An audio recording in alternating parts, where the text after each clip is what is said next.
COVID-19. I mean, we've seen COVID millionaires, in the last couple of months. You've seen the saga with the KEMSA. And like I keep on saying, Bitok, if I was in charge of this country, one of the things that I would be able to fix is the collective bargaining agreements with doctors, nurses, teachers.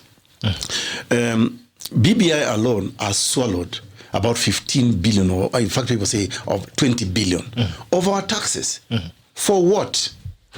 You cannot fix CBAs with doctors who are actually our frontline soldiers, with nurses, with the teachers. I mean, look at how COVID-19 has actually exposed us as a country that is not prepared for anything in terms of just IT alone.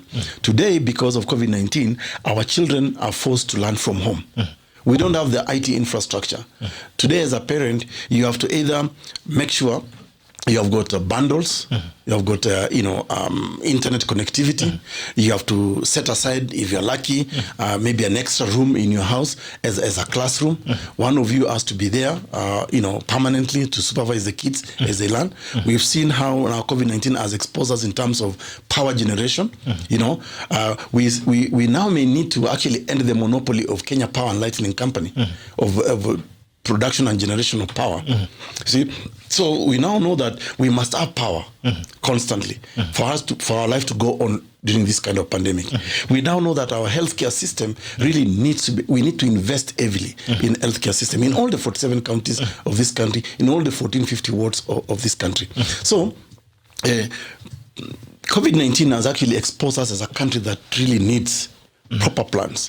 We need to be able to invest in certain things. I mean, IT is no longer luxury.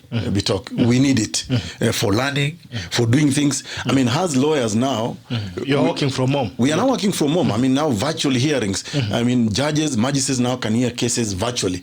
But if you have got poor internet connectivity, meaning you can't even do your business, you can't practice your trade. I have to file my court papers now online. Meaning that technology is now a basic need. There are countries that I don't know which country this is. I can't remember very well, but I think either it's Macedonia that they actually declared in their constitution that internet technology, is a basic human right.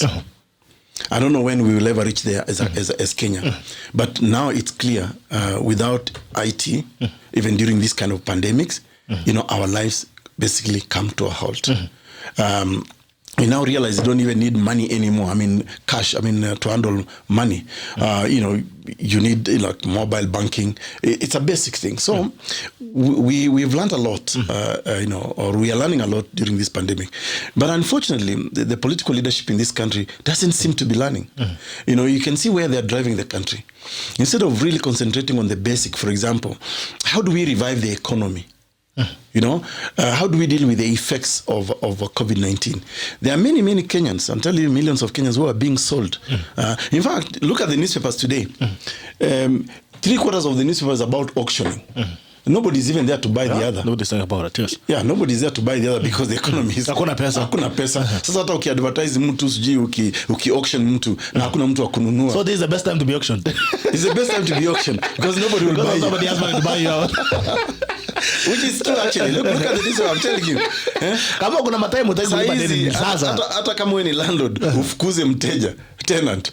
Hakuna mtu anakuja kukomboa nyumba yako. So, kungangana tuna hali. So either way is the best time to be alive. So what's going on at Third Way? Well, Third Way, unfortunately, I'll say this, and to the supporters of Third Way, we had been infiltrated by the usual political operatives. I call them political merchants. They all along pretended that they actually for change. I mean, this is a sad thing, Bitok, about this country. When I founded Third Way in 2015. I invited a few people who I actually believed in. So you founded Third Way? Oh yeah, I'm the founder of Third Way. I supported Third Way up to this very date. Okay. I'm the founder of Third Way. Third Way owes me a lot of money, but this is my contribution. So when I founded Third Way, I truly believe in the kind of leadership that I wanted, the change, transformative leadership. And I think I naively believe that if I bring on board younger people, that will all speak the same language and will actually challenge the leadership of this country that has been entrenched for the longest time. But As you know, last year, Third Way Alliance Kenya caused almost a revolution in this country. We were ignored for nearly 1.5 years, but we went to work and we came up with a bill, the Punguza Mizigo Bill 2019.